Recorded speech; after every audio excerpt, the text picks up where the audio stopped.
ദിവസവും ചെറിയൊരു വ്യായാമം ചെയ്തതോടെ എൻ്റെ സ്റ്റാമിനയും ആത്മവിശ്വാസവും കൂടി. സെക്ഷുവൽ ലൈഫിലും വലിയ മാറ്റമുണ്ടായി. എങ്ങനെ സാധിച്ചു എന്നറിയണ്ടേ? 30 ദിവസം ഡെയിലി 100 സ്ക്വാട്സ്. റിസൾട്ട് അറിയാൻ ആ ചലഞ്ച് ഞാൻ ഏറ്റെടുത്തിരിക്കുകയാണ്.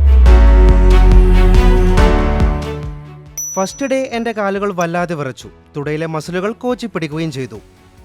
4-ാം ദിവസം മുതൽ കാലുകൾ സ്ക്വാട്സിനോട് ഇണങ്ങിത്തുടങ്ങി. 10-ാം ദിവസം മുതൽ കാലുകൾ സ്ക്വാട്സിനെ സ്നേഹിച്ചു തുടങ്ങി. 15-ാം ദിവസം മുതൽ എൻ്റെ കാലുകൾക്കൊരു പ്രത്യേക ബലം കിട്ടാനും മസിലുകൾ ടോൺ ചെയ്യാനും ആരംഭിച്ചു. 25-ാം ദിവസം കുത്തനെയുള്ള വെള്ളിയാങ്കിരി മല എളുപ്പത്തിൽ കയറാനും ഇറങ്ങാനും എനിക്ക് കഴിഞ്ഞു. മുമ്പ് മലയിറങ്ങുമ്പോൾ എൻ്റെ കാലുകൾ വിറക്കാറുണ്ടായിരുന്നു. എന്നാൽ ഇത്തവണ യാതൊരു പ്രശ്നവും ഉണ്ടായില്ല. 30-ാം ദിവസം എൻ്റെ മൊത്തത്തിലുള്ള ഫിറ്റ്നസ് വളരെയധികം മെച്ചപ്പെട്ടു. ലോവർ ബോഡിക്ക് ഏതോ ഒരു സൂപ്പർ പവർ കിട്ടിയതുപോലെ ഒരു ഫീലിംഗ് ആയിരുന്നു. എൻ്റെ വെയിറ്റും കുറഞ്ഞു. നിങ്ങൾക്കും ഈ ചലഞ്ച് ഒന്ന് ട്രൈ ചെയ്യണോ? തുടങ്ങുന്നതിന് മുമ്പ് ചെറിയ ചില കാര്യങ്ങൾ ഓർത്തുവെക്കണം. വാമപ്പ് ചെയ്യാതെ സ്ക്വാട്സ് തുടങ്ങാനേ പാടില്ല.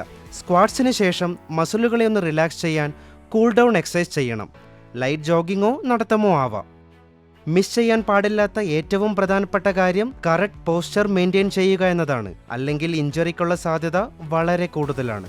സ്ക്വാട്സിനെ കുറിച്ചോ ചലഞ്ചിനെ കുറിച്ചോ കൂടുതൽ അറിയാൻ കമന്റ് ചെയ്യൂ. എക്സസൈസ് ചെയ്യാതിരിക്കുന്നതും ഓവർ വെയ്റ്റും പെൽവിക് മസിലിന്റെ ബലം കുറയ്ക്കും. സ്ക്വാട്സ് പോലുള്ള വ്യായാമങ്ങൾ മസിലുകളെ ഉണർത്തുകയും ലൈംഗിക ബന്ധത്തിനായി ഉദ്ധാരണം മെച്ചപ്പെടുത്താൻ സഹായിക്കുകയും ചെയ്യും.